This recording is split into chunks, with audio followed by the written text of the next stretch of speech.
Welcome in, everybody, and welcome to May 4th. May the Force be with you. It is Star Wars Day, and today, like everybody else, we are going to talk about Star Wars. Here, we're going to talk about Star Wars, past, present, future. But before we get started, I want to thank Dean at The Live Place, Dean over at Dreamers Empire, www.theliveplace.com. Of course, he's Dreamers Empire and The Live Place on YouTube. So please go check him out. He hosts our show as well as over 80 other shows. My partner channels, Mouse Talk goes live tomorrow with Dissanity on at 8 o'clock on Tuesdays. And then my other partner channel is Rob Fuzzy, goes live at Fridays at 4 o'clock. Please go check them all out. And then my power channels, my brothers, the This and That crew, we go live on Wednesdays at 9 o'clock. And that is the Chef Family, who goes live on Saturdays at 8:30 or 9:30. Zippity Doodad goes live tomorrow at 6:30. And Brandy and Dave go live with pop-ups all over the place. So make sure you're checking them all out. And Disney Dan goes live on Saturdays at 7 o'clock with Disney Fiasco. So please check out everybody. And yeah, they're all great channels. Welcome in Mike Wheeler, Tori Camella, Jeffrey Resendez, Samantha Lowe, Surfer Girl 326. Welcome in. Happy Hopper, welcome in as well. Andy J, Linda Warfel, welcome in. Oops. It's already jumping. Mickey Fan 71, aka Lisa, thank you so much for being here as well. And it just jumped again. The Lynn Project, Tina McNeil, Katie Howe, Nick Gates, Michelle the Quilter, Magic of the Mouse TV. I'm not watching anything about that golden bikini stuff. Isaac Nail, Jersey Mike, Triple P, what's up, brother? Mouse Talk, It's Joey's World, Jersey Mike, Jenna, Resort TV One guys. Jenna had another amazing, very creative shopping trip. So make sure you go check that out. She premiered at Mods. If you would please put the link into Jenna's video, that would be awesome. Rob Wieska, what's up, brother? Candy Mom 15, Leanne Sherwick, Donna Jaworski, James Ryan, Tina McNeil, Karen Cook, sent from Josh. Thank you, guys. Bill Steffen, welcome in from Kentucky. Alex Miller, welcome in. Brian 85, Alex Brunner, Captain Akron 27, Dana Marie, welcome in, Dana. And sorry, guys, I'm going backwards here. I think I'm caught up that way. Oh, yep, I think I'm caught up that way. Back to the bottom again. R. Johns, what's up, buddy? Miss you guys. Rob Fuzz, welcome in, Rob. I got a few windows open. Can imagine, buddy. Kathy Parlapiano, welcome in. Big Noah Mountain 5, welcome in. Andrew Bidding, 60 seconds in and no straws up the nose. That's a good thing, Andrew, so far. Rachel Fithian, welcome in as well. It is not golden bikini time. I don't know. No. Saria Myers, thank you for being here. Michael Riley, Sandy Pandy, welcome in. Ryan McDowell, what's up, buddy? And I think I'm caught back up at the top. So it's going to go back to the bottom again. All right, guys, if I missed you, please just repost it. We will get you. Jeffrey Resendez, welcome in, buddy. Magical News Live, thank you for being here. Jumbo, Nick, Avery the Cuban American. Dale, what's up, buddy? Yes, that is my exercise buddy, Dale. And we've been figuring things out. Deborah Doodles, welcome in. Thank you for being here. We got to figure things out because something wasn't working, and I don't know. I think I got it figured out, but we're gonna see. But Dale is my life coach and my buddy. He's just a good friend. Mickey's Magic, welcome in. He's one of my chosen brothers. Jonathan Chong, welcome in as well. The green, it keeps jumping. Yeah, I did get all the green stuff off. Thank you. Lady Jamers, welcome in as well. Guys, thank you so much for being here. We're going to talk about Star Wars because that's what I do. There's some green stuff in my hair. Nah, I don't think so. But I will tell you guys to stay tuned after this. We're all going to go over to Mickey's Magic, Meg, because we might, Tim Pruitt, what's up, buddy? We might be changing colors again. We'll see. Let's just say I got stuff ready. So you're not going to want to miss it, guys. But today we are going to talk about Star Wars, and feel free. We're going to do just a brief synopsis of the movies. Then we're going to talk about something very interesting, some very interesting news I have about the next Star Wars to come out. I just saw Christine Hickman, welcome in as well. Thank you for being here. And then we're going to talk about some news for the next Star Wars coming out, which is going to be very interesting. I'm not going to want to miss that because I found all kinds of interesting stuff on it. And it's going to be possibly... It sounds like it could be the best Star Wars trilogy yet. So let's get into this and start with our Star Wars past, present, and future. Just because. So the first Star Wars was way before my time. Not way before my time, but before my time. And it was episode technically, oops, got to go over here, episode 4, and it was A New Hope. And A New Hope was something that debuted in 1977, on May 25th in 1977. New painting behind you is beautiful. Nice job. Which is the new painting? Oh, the Lion King. I'll show you that one here in a minute. Thank you, though. I appreciate that. Mary Kehoe, welcome in. How long did it take you to get all the green stuff off? Believe it or not, so everybody wants to know about the green stuff. Apparently, when you put 3 layers of body paint on before you paint yourself with acrylic paint, it slides right off, because it did. So awesome weekend for you, providing so much entertainment. Oh, thanks so much, Ryan. I really appreciate it, buddy. So yeah, we're going to do A New Hope. We're going to talk about A New Hope, and that is going to be, it came out in May 25th in 1977 by George Lucas, obviously. AJC Magic TV, welcome in. And it was 3 days before your 3rd birthday. Awesome. I wasn't born yet, but it was getting there. It was getting closer, let's just say. But George Lucas was the director. He did the screenplay, did the story. This was his thing from start to finish. Obviously, it was, dealt with some new characters. None of us had ever even seen this world before. You got Luke Skywalker, who is obviously going to be the main character. Him and Leia. You were introduced to Han Solo. We get lots of different. Introductions to different this whole new universe that we hadn't ever seen before. But you get, like I said, you get all 3 of the characters, and these are going to be your 3 main characters played by Harrison Ford, Carrie Fisher, and Mark Hamill. Nathan Rado, what's up, buddy? That movie just blew us all away. Which one? The A New Hope or a different one? I missed it if it is a different one. So Jeffrey was born in 1968, and actually Jeffrey has a birthday coming up soon. I think it's May 15th. So it's going to be next, I think it's a week from Friday. Alex Brunner, welcome in. I think I said that, but Detroit Disney Duo, welcome in as well. Thank you for being here, guys. All right, so this was an interesting movie. And I'm not going to lie to you. The first 3, they all kind of blend together for me. I know the first one told the story, and it's hard for me to remember what events happened in what movie sometimes, because all 3 were together for me. But we dealt with Luke being with his aunt and uncle, and finding Ben Kenobi, finds these droids from the Jawas. He goes in, finds Ben Kenobi, gets a droid that plays this message from Princess Leia, who, there will be spoilers tonight, guys, if you haven't seen them, but spoiler alert, winds up being his sister in the long run. But and the whole premise is just trying to get to save the universe. We are introduced to all the bad guys, including Darth Vader, in which there's a really good scene where Ben Kenobi has a fight with Darth Vader and becomes a Force ghost. But this whole movie sets up the entire universe, like the entire thing from here from then till now. Everything that we know about Star Wars was by this movie.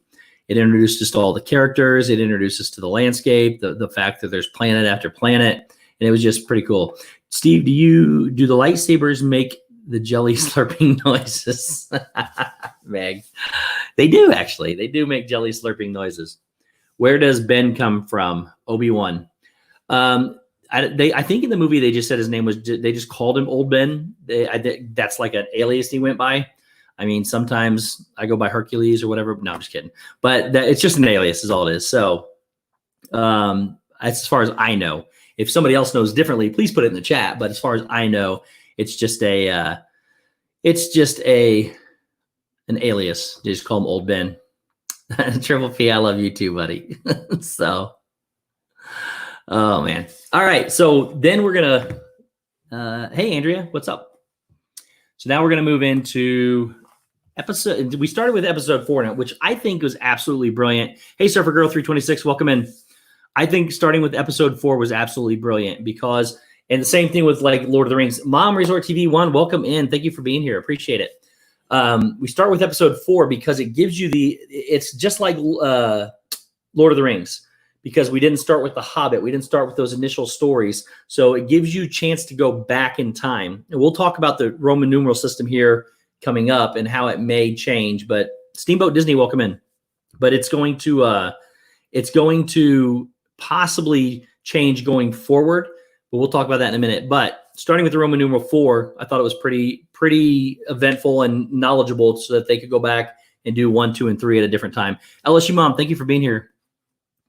I'm pretty sure it's Michael Eisner. So anyways, it's a pretty good story. It sets up, like I said, the universe for what we're going to see. You get Chewbacca, you get all the main characters of Luke, Han, and Leia. You get the 2 droids, C-3PO and R2-D2.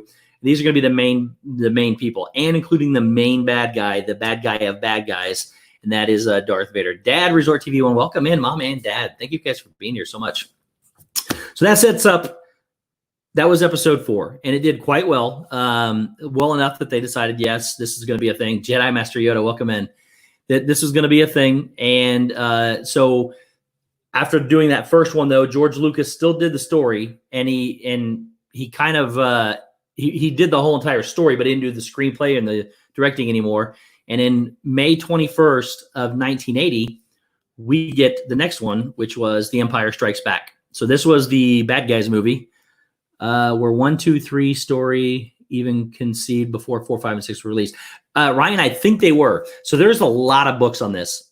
And George, if it wasn't on paper, it was in his mind. I watched an interview with him a long time ago that said he knew what he was doing, and he knew there was this pre-story. Piglet Rue loves Disney. Welcome in.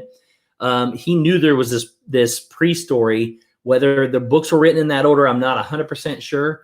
But he knew that he was starting in the middle of his story.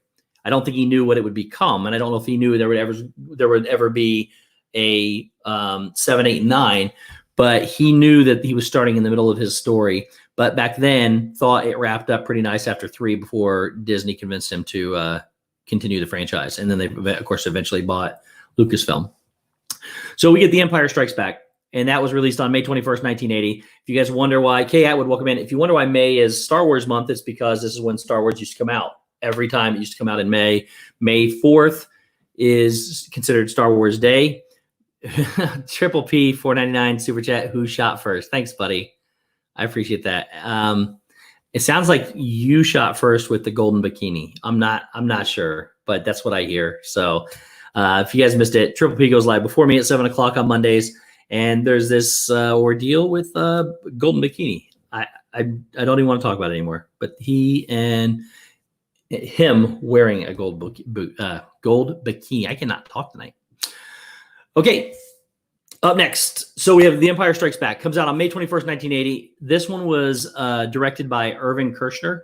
And the screenplay was actually not done by George Lucas. It was done by Leigh Brackett and Lawrence Kasdan. This is the first one that he kind of stepped out. Gary Kurtz directed or produced the first one and the second one. Donna. Zippity Doodad, what's up, brother? Thank you for being here, buddy. Gary Kurtz produced both of the first 2. So he's like R.R. Martin. He had it in his head. Absolutely. He had it in his head for sure. But The Empire Strikes Back, we get some the continuation of the story. But one of my favorite things happens in this one. Not only do you get the more of the Falcon, we keep hearing all these stories that they allude to that we'll find out later in future past episodes of Star Wars. That we'll get to that in a minute. But we get to hear things like the Kessel Run and things like that.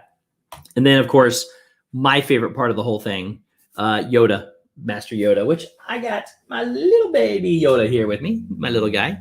We're going to talk about him in a little bit, but there is my guy. But we call him Baby Yoda, but we don't have any idea if it's a Baby Yoda or what it is. But we have Yoda, and this is where he teaches Luke the Force. And you have the Dagobah Swamp, and it's just a pretty incredible whole storyline. Solo shot first. Not sure if he did or not. We'll see. But yes, he did shoot first. So, but one of the really cool scenes, and again, if I make some of these scenes up, I apologize because I'm doing by what I remember.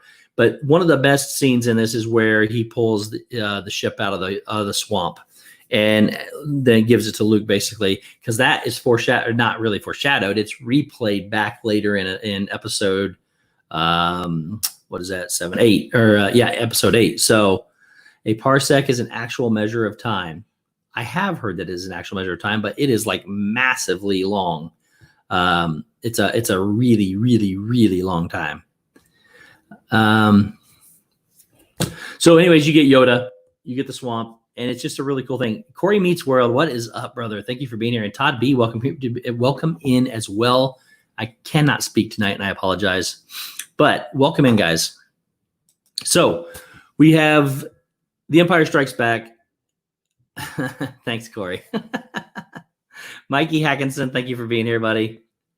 But we also get a really epic battle between Darth Vader and Luke Skywalker. This is where there's an epic struggle. Of course, Darth Vader is Anakin Skywalker, who happens to be Luke Skywalker's father. We get this epic battle, and I think actually in this one, Luke actually gets his hand cut off by Darth Vader.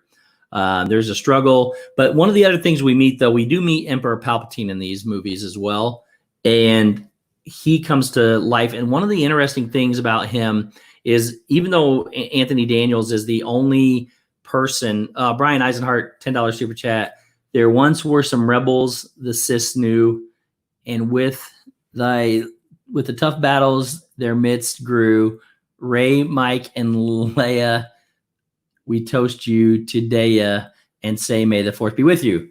Thanks, Brian. I really do appreciate that, buddy. Thank you so much. And LSU Mom, $5 super sticker, or whatever those are called. And it's, how's it going? And see what it says real quick.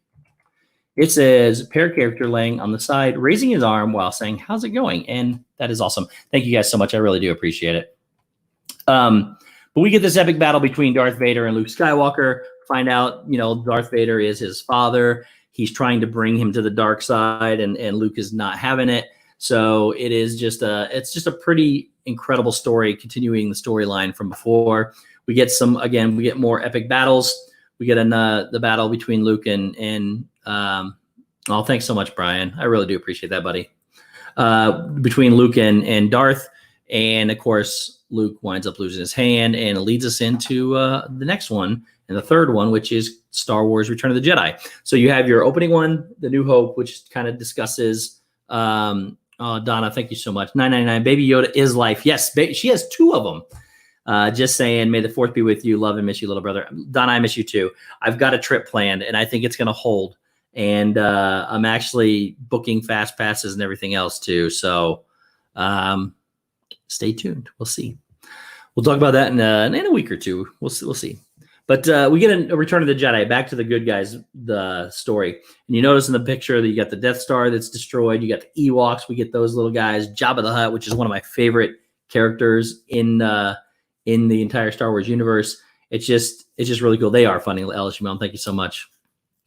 So, but we get another story here, and this one came out May 25th of 1983, and we get Pizza the Hut. That is right. That is absolutely correct. My time, it was just Star Wars. It probably was, because it was just coming out. There wasn't a whole lot to go. Now we got this epic franchise that we will continue to portray, hopefully. Revenge of the Fifth is also a Star Wars day. That is correct. It's like Revenge of the Sith, but Revenge of the Fifth is what they go with. Hey, Rob, what's up, buddy? So yes, we have Star Wars Return of the Jedi. And actually, tomorrow at 6:30, Zip is doing Revenge of the Zip. So make sure you catch that as well at 6:30 Eastern. All right, so we have Star Wars Return of the Jedi. This one is a really cool episode. We also, I forgot to mention that we have Lando Calrissian. He plays, Billy D. Williams plays Lando Calrissian, who Han got the Millennium Falcon from in the first place. Rockin' Robin, what's up, buddy? And Revenge of the Zip. Yes, I did say Revenge of the Zip for sure. Ever played the Jedi Knight video games, Steve? I played so many Star Wars video games, man. I don't remember which one, if it was the Jedi Knight ones or not. But I did used to play. One of my favorites used to be the pod racing game after watching the Phantom Menace. We'll get to that. Hey, Christy's Corner, welcome in. So we get, one of the big things we get in this is the Sarlacc pit, which is, I used to have this game board. It was a board game, and I just played it like it was just a set. And it had the mouth where the tentacles come up and eat, in the sand. George Lucas Didn't George Lucas responsible for Indiana Jones too? Steven Spielberg is Indiana Jones, I believe, Ryan. But they are very good friends, and Indiana Jones shows up in Star Wars, and Star Wars shows up in Indiana Jones, different characters and symbols. So we get the Sarlacc pit. I used to play with the little characters, and I can't remember. They're not gremlins. They're like Gormolian. I can't remember what they're called. The little green soldiers. I used to play with them and kick them off and feed them to the Sarlacc pit. And it was pretty fun. But you get the Sarlacc pit. You also get a big scene with the Ewoks in these, and this is where they mistake C-3PO for being a god. So this one was, again, the third one within 6 years, basically. George Lucas still did the story, but George Lucas went back to helping with the screenplay on this one. But this was his third director in 3 years, and that this one was, 3 movies. That was Richard Marquand.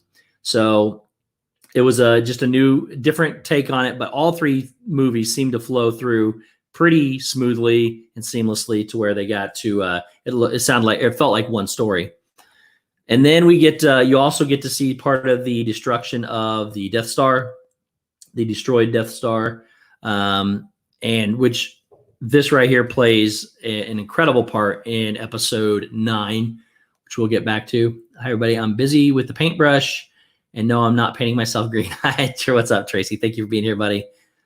Guys, if you missed it, we had Kenzie Days' play yesterday on her channel. So I'm sure most of you were there. Please go check it out if you weren't, though. It was incredible. We did Shrek the Musical. For her, she had a senior play in which she was cast as Fiona, and she did not, it was canceled. So she wanted to still do it. A bunch of people from the community jumped in and said, we will help. And we put on a play. So it was pretty epic. I thought it was pretty epic. So go check it out. I saw something about Spielberg. George Lucas wrote Indiana Jones. Steven Spielberg directed it, Kay says. Okay. So I knew there was some kind of correlation there, but he definitely did not direct it out with Steven Spielberg. Okay. So of course we get the Death Stars again. We get Darth and Darth Vader. Kenzie Days, thank you for being here. No, you're the best, Kenzie. That was awesome yesterday. Thank you for partaking and putting it out and inviting us all to join in. We really appreciate it.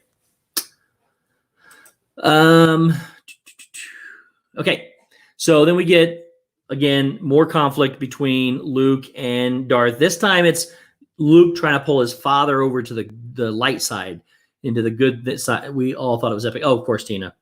So Luke was trying to pull over. Sorry, I got to put Baby Yoda away. He's distracting me. Luke was pulling Darth over to the light side. Darth was still trying to pull him over to the dark side. Luke was trying to pull Darth over to the light side. Darth was trying to pull Luke over to the dark side. I think I said that right. Anyways, Palpatine was there, and obviously there was a massive, massive struggle for power. And there was one of the most epic battles that we had. And finally, when the Emperor is destroying Luke, Darth Vader steps in to throw the Emperor, what we presume to be his death, down the hole. And then, of course, we get to see Darth Vader in person. It's no longer James Earl Jones's voice. Steve, did you see the last episode of the Clone Wars today? Believe it or not, we'll talk about that in a minute, but I have never seen the Clone Wars. If you're talking about the animated series that was on TV, I've not seen that one. So I know, shame on me. We'll talk about that here in a little bit, though. Timothy Rainwaters, what's up, buddy? May the 4th be with you as well, buddy. So we get to see Darth Vader, and of course, then we get to see some Force ghosts in Yoda and Ben and Darth and or Anakin, I guess it is. And that's where we leave for 30 years. How long did it take you to get the green off? Not long at all, buddy. 10 minutes, maybe. It washed right off. I haven't either. Just started today. It's great. Oh, I'm going to watch it for sure after doing the research for this. It was pretty awesome. So definitely going to do some research or do some watching of it. So then we get to, and let me preface the next part by saying I love all of these Star Wars movies. I think every one of them are fantastic. I understand people didn't like the prequels. I understand some people didn't even like the last 3. I think they're all fantastic, and I think most of them are better than the original trilogy. With that being said, I know everybody's going to be mad. With that being said, I'm not all about 100% historical nostalgia. I like the story, don't get me wrong, but when I watch movies, do Philly Crew, welcome in. When I watch my movies, I like them to be entertaining. I like the technology to be modern. I like to see everything the way it's supposed to be, or the way it is.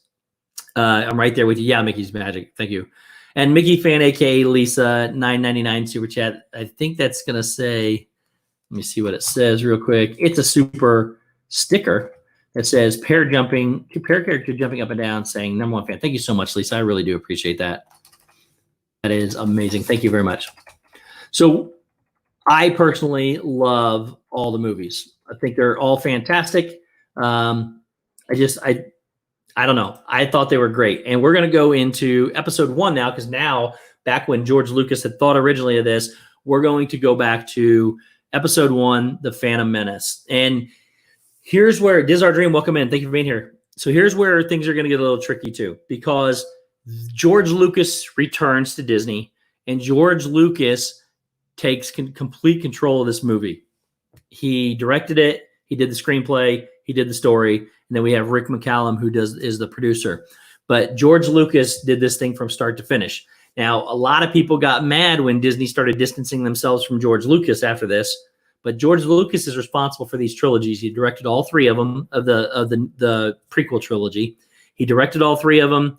He did the screenplay for all 3 of them and the story for all 3 of them. So he's solely responsible for all of the original trilogy. And a lot of people get upset. People like to complain that the prequels were terrible, and they like to complain that George Lucas is being distanced from Disney. So you really can't have both of them, but I loved them all. So I thought they were fantastic. But Phantom Menace came out May 19th of 1999. It was 22 years later. Triple P, $4.99 super chat. Punch it, Zippy. Always correlate Star Wars to one of the greatest Disney trips ever with my brothers. May the 4th be with you. Yes, guys, if you missed, I don't know how you've not heard us talk about it yet, but August was an amazing trip. We got to go to Star Wars Galaxy's Edge. We got to ride the Smuggler's Run, the Millennium Falcon. It was just it's an incredible trip. It's probably one of my greatest trips for sure. We did the Beverly Challenge and raised money for Give Kids the World. It was just an incredible trip. Plus, it was the first time we all met. So with that being said, that was probably my greatest trip ever. But The Phantom Menace was done in 1999, 22 years after the original. And people didn't really care. People didn't like it, whatever. But you had an incredible actor in Liam Neeson who played Qui-Gon Jinn. I wish he was in the entire trilogy, but he wasn't. Yes, for sure, Andrea. We get Jar Jar Binks. And I think the Gungans and Jar Jar Binks are fantastically hilarious. I like them. And I know people I don't know, everybody assumed that Jar Jar Binks is a Sith and this, that, and the other. Look, we meet Padme, we meet we meet Anakin, we meet all the correct people that we need to meet to start this story. And the progression, now Jake Lloyd, I thought, did an okay at whatever age he was playing Anakin, but he was okay, but he was young, so you can't expect a whole lot more from him. Yeah, Jar Jar, I know. But look, I like Jar Jar Binks. I thought it was incredible. The only thing I didn't like about the Gungans is where they would shake their head in disgust and just make that noise. But outside of that, I thought it was great. Please explain midichlorians. I'm lost. Midichlorians are something that either is inside you or is not, and they are put there by the Force. That's all I can tell you. If you don't know what they are, Walt, I'm sorry, you don't have them. I'm going to go ahead and tell you don't have them. So, but anyways, guys, we get to see this story. We get to see how he grew up. We get to see him taken away from his mother and going through the struggles. I might have a Jar Jar costume someday. We'll see. And we get to see the whole progression of how Anakin's mom is the reason for his hurting desires and what starts to turn him to the dark side. We get to see Princess and Queen Amidala. I 100% have midichlorians too, Josh. 100%. So I get it, buddy. We get to see how everything turns. We get to see the progression, how they did this. Now, these actors were not the greatest, but especially when we get to Hayden Christensen. But there was a reason when you read about the Force and how you turn to the dark side, there was a reason why he was whiny. Now, I'm not saying he just got lucky, and that's the way he was portrayed. But there is a reason why it got to the way it did, so that Triple P was a trip. Yeah, absolutely, Zip, to get to where they are. So they take him from his mom. They go through the whole process of getting him back to the council. They have one of the most epic battles, maybe the best lightsaber battle in all of Star Wars. I know that's a stretch, but it's that good. We get one of the best lightsaber battles in all of Star Wars, in the fact that we get a new character in Darth Maul, and you get Qui-Gon Jinn and Obi-Wan Kenobi. You get to see them battle him, and that is, again, one of the best lightsaber scenes in all of Star Wars. Then we get Qui-Gon Jinn's demise and supposed demise of Darth Maul, but I think he shows up a little late or somewhere else, which we'll talk about later. But then you get it's also Obi-Wan Kenobi's coming to age from being the apprentice to the master. As he says, he's going to take Anakin under his wings, even though Yoda senses great darkness in him. So it's just an incredible movie, in my opinion. I thought they did it very well justice. Like I said, a lot of people didn't like it. Darth Maul was an incredible villain. I actually liked him better than, he's not as powerful or as important as Darth Vader, but I really liked Darth Maul. What's up, Orlando Mike? Thank you for being here, buddy. So, but that was the episode 1. And again, a lot of people didn't like it. I thought it was incredible. Gary B, welcome in. You got to meet Ray Park. Oh, so jealous, Meg. So jealous. But anyways, we met the actor that played Darth Maul. Oh, wow. So did Piglet Roo. That's crazy. She even did, wait a minute. They met the actor that played Darth Maul at one of our comms. She even did some martial arts with my sons. I think I'm guessing that's supposed to be a he. It was played by Ray Park. Ray's up guy, right? Yeah, Ray Park. Okay, I was confused there for a second. Maybe I was thinking, maybe I didn't know who Ray Park really was. You are wearing your Mandalorian shirt also. Thank you, listen, Neil. That's awesome. You met Mark Hamill. You guys are making me jealous by meeting all these like icons of that I want to see.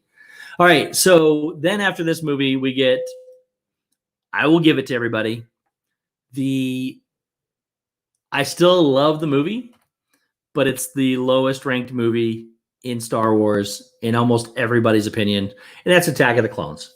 So I met Triple P. That's amazing, Triple P. I would love to meet Liam Neeson, or I'd love to meet Adam Driver too.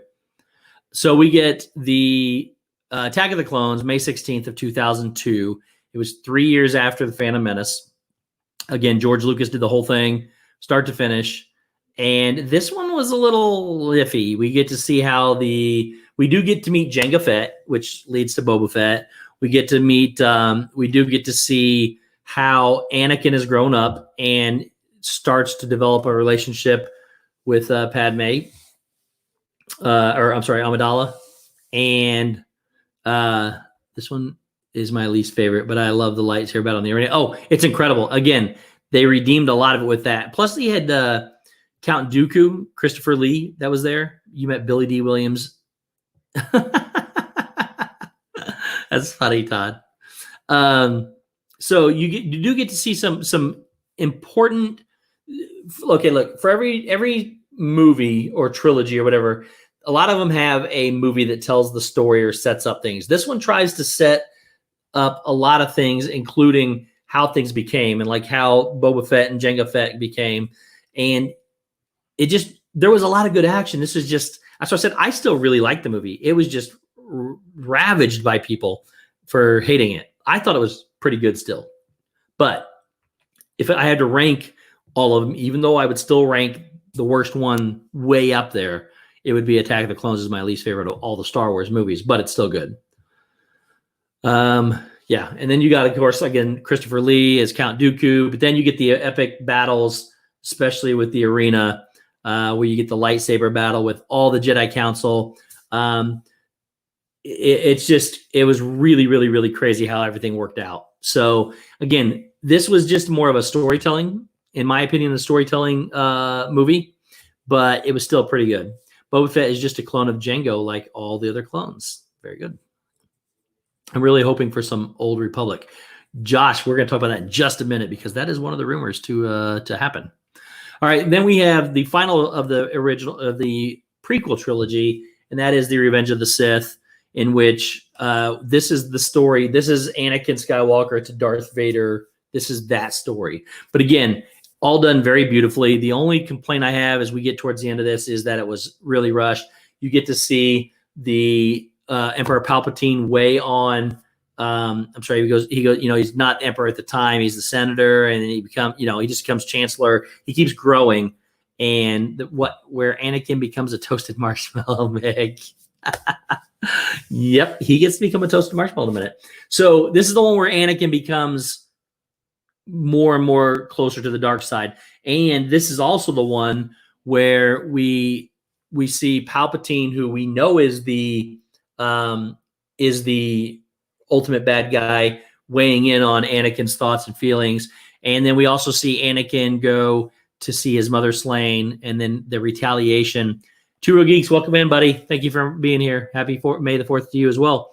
The death of his mother turns around and really destroys his mind, and he ultimately starts turning to the dark side and believing what Palpatine has to say. Tina, amazing. Thank you for being here. Yes, Anakin fulfills his destiny as an idiot. That is pretty correct.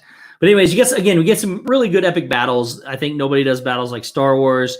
We do get to see where Anakin gets to become a roasted marshmallow and becomes Darth Vader. Now, my only complaint about this is that the last half hour of this movie is very, very rushed. Way too rushed. I've always loved the dark side too, Meg. So I wish they would have told the story out. He goes from being still good Anakin to his mother dying to instantly turning bad, having this scene where he loses all of his limbs, them coming in and the dark side coming in to save him and creating what becomes Darth Vader. And that's where he is. Hobby Princess, may the 4th be with you as well. Thank you very much for being here. So then next up, we get the new movies, the ones that come out in modern times. We get Episode 7, The Force Awakens, on December 18th, 2015. And this is where we start to change things up. So Kathleen Kennedy is now the CEO of Lucasfilm, which we'll talk to her in a minute. You got J.J. Abrams that comes into the mix here now, and he does the trilogy with some other people, the storyline as well, and J.J. Abrams. And Lawrence Kasdan, who worked on the second movie and the third movie, The Empire Strikes Back and Return of the Jedi, also started working on this movie as well. So, but we get Kathleen Kennedy, who again is the producer on this. And this is where we meet the new cast. We get to meet Rey, we meet Finn, we meet all the new people, but we also get some familiar faces, especially in Harrison Ford coming back to reprise the role of Han Solo, which we all fell in love with. Then we also get Chewie back as well, and we have this epic, what I would call epic reunion. This is Han Solo's movie, in my opinion. This is Han Solo's. The second one, which we'll talk about here in a minute, was Luke Skywalker's, and the third one was supposed to be Princess Leia's. But when you found out Finn was British. But you also have Poe Dameron.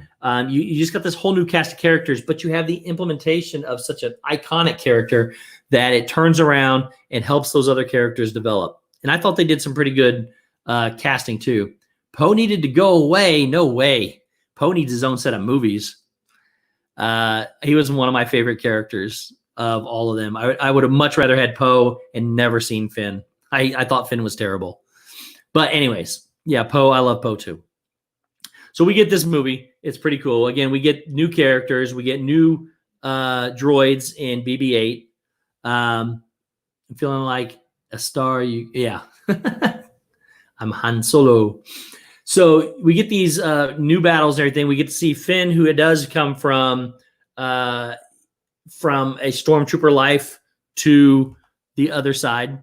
We get some new stormtroopers who can apparently have flamethrowers and some other things I thought was pretty cool. But we get the introduction, in my opinion, of the best villain in the Star Wars series, and that is Kylo Ren.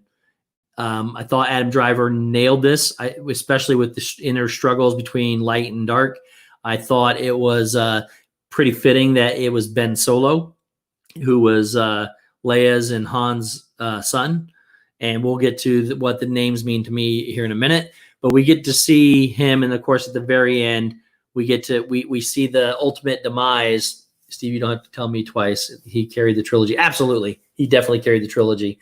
Look, Rey was good. Daisy Ridley did a fantastic job, but I could have taken anybody in her place. And this, as long as Adam Driver played Kylo Ren, this movie was going to be epic. I know a lot of people loved Rey. She's great for especially young girls everywhere. But this was, in my opinion, this was Kylo Ren's series, not her series. And we'll get to that in a minute. And then, of course, at the very end, you get Luke Skywalker reprised back by Mark Hamill. And, that was epic. But that was the end of the movie. We waited the entire movie to see him, and we didn't even get to see him. So until then. So this was the new start of the trilogy. Again, it got blasted in critics and everything. And I lost my mind when I saw this. I thought it was fantastic. It was at the time it came out, it was my favorite one. I liked it better than all the other 6. And it was just good. It was really, really, really good. Then we go into the next one, which is not episode 8, but we get Rogue One. In Rogue One, I didn't say she's not important, Donna, but I think they could have put anybody. It didn't have to be that character or that actress playing that character, and it was going to be fantastic anyways because of what a great bad guy Kylo Ren was. And on top of that, they had him kill his father, the beloved Han Solo. That was my niece lost her mind because she is absolutely in love with Han Solo, but they just destroyed one of the most beloved characters of all time. Anyways, that's what put him on top as the best bad guy, in my opinion. And of course, his whole character development from start to finish was phenomenal. Then we get Rogue One, which was a Star Wars story, and this was the first thing of its kind where they just pick a thing, stick it in there, and see how it works. And we get a really new set of characters, and this is kind of like Game of Thrones all over again because we're never going to see these characters again. But we had some epic battles. This guy was blind. He was incredible. We had some amazing, amazing acting. We had scenes like this from the top of the tower where they had to the whole premise of this movie is to destroy the Death Star. The one that we see destroyed back in episode 6, I think it is. This one is the whole movie to set it up. And what's even better, first off, and you get, I cannot remember his name. It's, oh man, I want to say it's Mark Castle. It is, what is his name? I'll think of a minute. Anyways, it is Ben Mendelsohn. Sorry. Ben Mendelsohn plays the best bad guy across the board. He's incredible in most things, but he plays such a great character as the bad guy. And then, of course, the whole premise is there is no survival. This is a mission to destroy the Death Star, to save the universe. Hey, Stacy, what's up? To save the universe. And in doing all that, they all know they're giving up their lives and their livelihood so that this may go on. But the best part about this movie is how they tied it all in at the end. And the end of this movie led you right into the beginning of episode 6. So you had to, the same scenes from back then were done in a modern, they were reanimated, whatever you want to call it, where they redigitalized, and they were put in there in Rogue One, and it was so good. It was the biggest Easter egg I've ever seen in anything, and just how they tied that story fluidly into the one from 30 years ago, or 20 years ago. No, 30 years ago. I'm sorry. It was just, it was incredible. So we got Rogue One, and then we get going back and forth now. Since they're coming out every 2 years, we get The Last Jedi. So I went from having episode 7 as my favorite. Rogue One became my favorite. Oh, thanks, Zip. I appreciate that, buddy. Rogue One became my favorite. And then, of course, now The Last Jedi comes out. And this one is Luke's movie. It was really cool. The whole training session between Rey and him, that there's this massive, massive battle until they get to the red planet, which we're going to talk about in just a minute. But you get the first major signs of Kylo and Rey. I don't know if you want to call it teaming up or whatever, but they have this new enemy in Supreme Leader Snoke. And you see Kylo Ren struggle with the dark side and the light side again. He's trying to bring Rey over to his side. They go into this into Snoke's chambers, where even he is so powerful that he fools Snoke into believing that he's turning the lightsaber on Rey when actually he's turning it on himself. And of course, he kills him. They fight the Praetorian Guards, and it's just one of the best battles that there's ever been. And then he says, "Take my hand." She still doesn't take his hand. There's this big struggle, and they go back and forth. And so he obviously continues to return to the dark side of things. But that's one of the best battles in all of Star Wars, in my opinion, when they fight the Praetorian Guards. There is Andy Serkis plays him and does an incredible job, who's also Gollum. Oh, I'm sorry. It leads into episode 4, not 6. You're right. I'm sorry.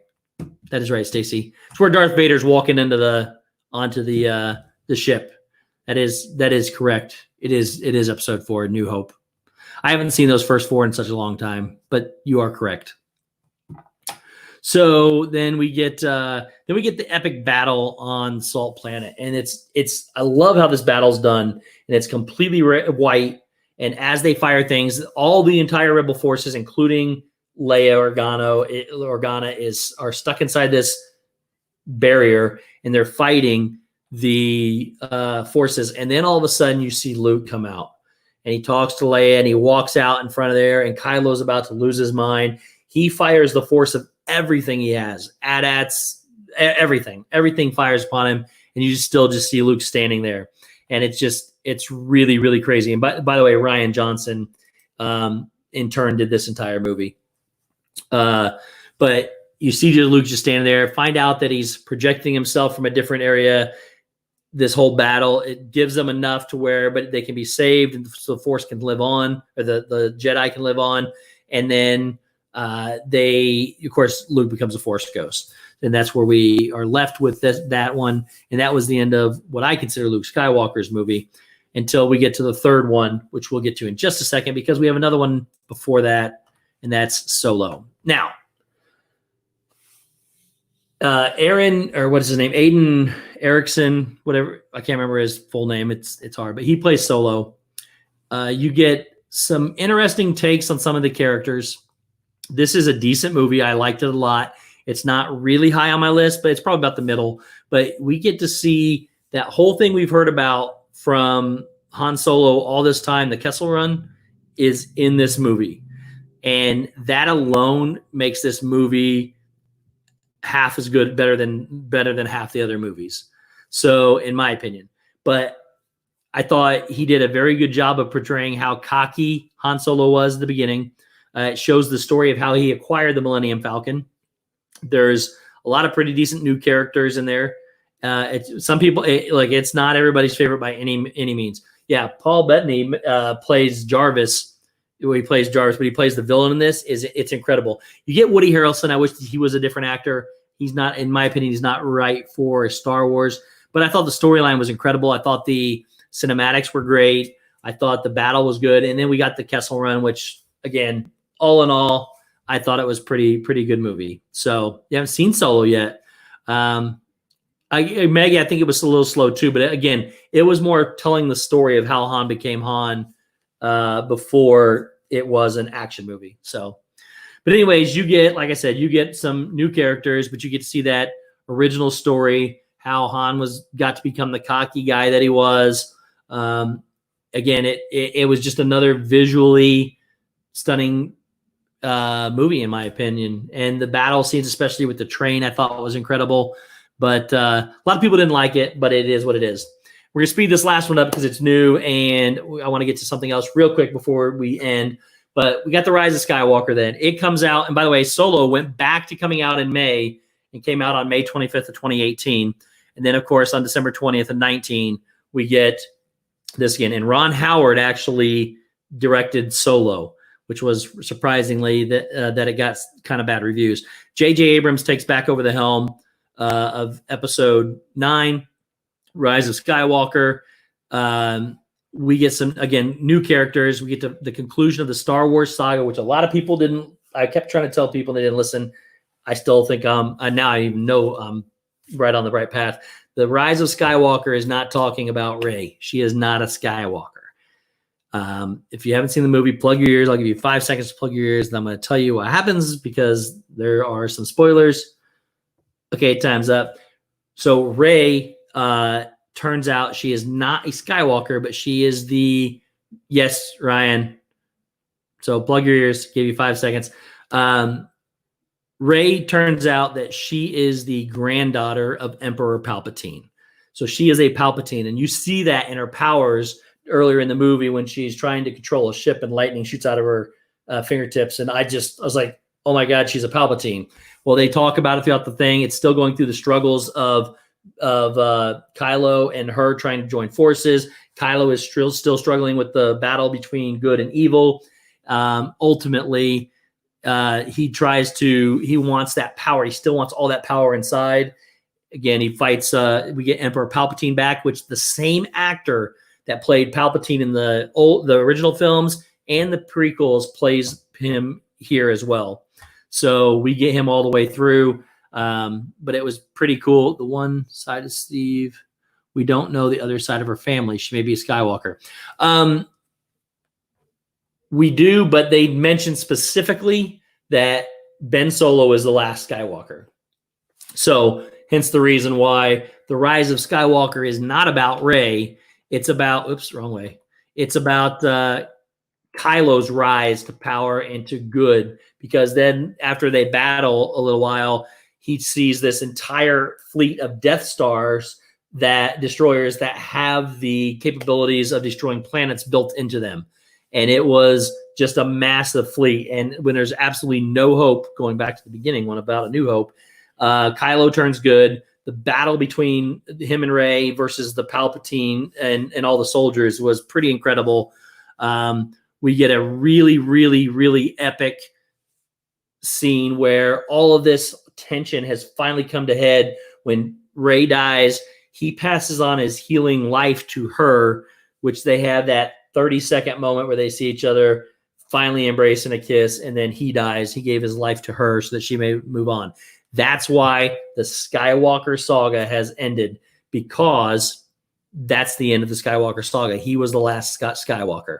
Now, at the very end, she says, I'm a Skywalker.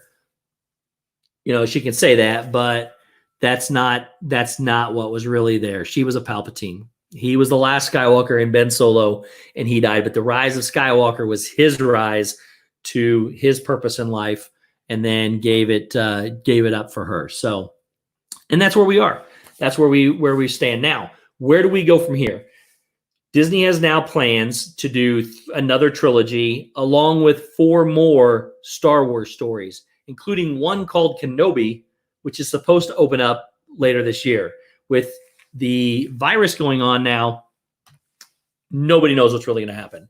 And all they're calling it right now is Star Wars X. Sometimes they say Episode 10, sometimes they say Star Wars X, but they're not really telling us why, if it's going to be called Star Wars X or Star Wars 10. And there's a reason for that. And that reason is because they're not sure if it's going to take place in the past or if it's going to take place in the future. And yes, she did get the yellow Kyber crystal, which is a Jedi Knight. So, I mean, she was special. I'm not saying that by any ways, but she just chose her name Skywalker, but she is actually a Palpatine. So next up, again, we get what's going to happen in the future. And again, nobody knows for sure because they haven't really 100% decided what they're going to say about it. But what they are going to tell us is, if I can find it here, because I had it right now. Oh, here it is. So it's going to be a brand new universe. And they're not sure if it's going to take place in the past and deal with the old Republic, like Josh was saying earlier, or if it's going to take place in the future after all of this stuff. So it's going to have a completely brand new universe with small ties to the new Disney Plus series that's coming out. Now, with the everything that's going on in the world right now. Some of this has been delayed. Some of this may not be accurate as much, but this is what they're trying to do. They're also going to model the entire thing over after the Marvel Cinematic Universe. And with that being said, the producer is going to be Kevin Feige, which is the president of Marvel Studios. So they're gonna be doing this whole thing like they do the Marvel. There's going to be hints after the credits leading into the other movies. There's going to be ties into yes, Zip. What's your question, buddy? There's going to be ties into the new movie series with Disney Plus, and there's been talk. First off, Kathleen Kennedy, who is can we see episode 10 together? Absolutely, Zip. I'll be out there, buddy. We've started this tradition for sure. Well, I'll be out there for every Star Wars going forward. Bob Iger and Kathleen Kennedy have been talking before Iger stepped down. And Kathleen Kennedy, a lot of people think she needs to go. She's been the producer of the last three. She's the CEO of Lucasfilm. And a lot of people think she needs to step down. She will not have any creative direction in the new trilogy, which is a lot of people are excited about. But one person that they are talking about that will have something to do with it is Jon Favreau. And he's the director and the writer, actually, The Mandalorian. Rumors are that he may actually even replace Kathleen Kennedy as the CEO of Lucasfilm, which would be incredible if he did. I think he does The Mandalorian. He's fantastic. So, but they're in negotiations to portray or to have Gerard Butler and Anthony Hopkins star in it as massive characters. They want 100% top A-listers. They are going to do some filming in Utah and Colorado to start with. They're going to eventually film in Greece, Italy, and Germany. Jon Favreau is supposed to be in it, as well as Dave Filoni, who's the animation director that worked on Avatar and the Clone Wars, for those people that were saying Clone Wars. They'll have some role in it, but they don't know what role yet. Episode 10 will be the longest running of all the Star Wars films, and it will have the highest budget. So it'll have more extras than ever before, and they're going to model the whole thing not only after MCU, they're going to model it after Lord of the Rings. It's going to be a continuation story. They're going to film all three of them together, so it's seamless in front, start to finish in the story. There's no gaps in between them, but it's going to be modeled after that, which is why the directors were going to be the guys from Game of Thrones. There are no more. Now there's rumors that it's either going to be Dave Filoni or Jon Favreau, whatever you say his name is, but that's what they're going with. The script was supposed to start this February, but it's been pushed back due to all of the stuff that's going on in the world. But this film will be more violent and will cater to hardcore fans. There's going to be some big reveal this August. I'm trying to speed this up, guys. Sorry. There's going to be some big reveal this August at the Star Wars Celebration in California at the convention. So keep an eye out for that. George Lucas will be an advisor on the project, and they will use his ideas. So keep out, he'll have some kind of input. It'll primarily be all A-list actors. They want actors and actresses that are A-list actors and actresses to keep the whole thing going and start the new franchise. They're debating using the Roman numeral system because if it happens in the past, episode 10 no longer makes sense. So depending on where they have it start, they may drop the Roman numerals. It may not become episode 10. It may just be something different. And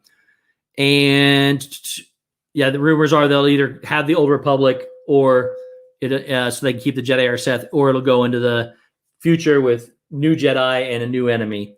There will be a brand new mythology, and this will be, according to them, this will be the darkest Star Wars series yet. It will include a well-known character in the Star Wars universe called Abeloth, which is also known as the Bringer of Chaos and the Queen of Stars. And there will be a new power introduced known as the Well of Power that she feeds off of.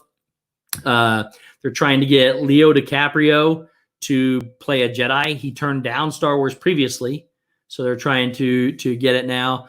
And there will be a third power introduced. So you have the light and the dark side of the Force. There'll be a third power introduced that's supposed to be more stronger and more superior than either the light or the dark source. But it will be called the Beyond, apparently.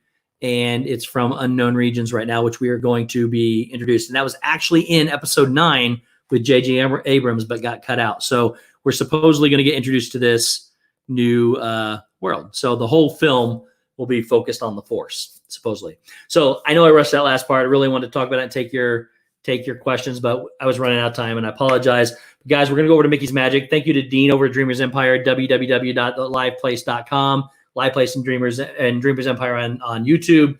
My partner channel is Mouse Talk and Rob Fuzz. Mouse Talk goes live tomorrow at 8. Rob Fuzz live on Friday at 4. My brothers, the This and That Crew, we go live at 9 o'clock on Wednesday. Zip goes live tomorrow with Revenge of the Zip at 6:30. Shep goes live on Saturdays at 9:30.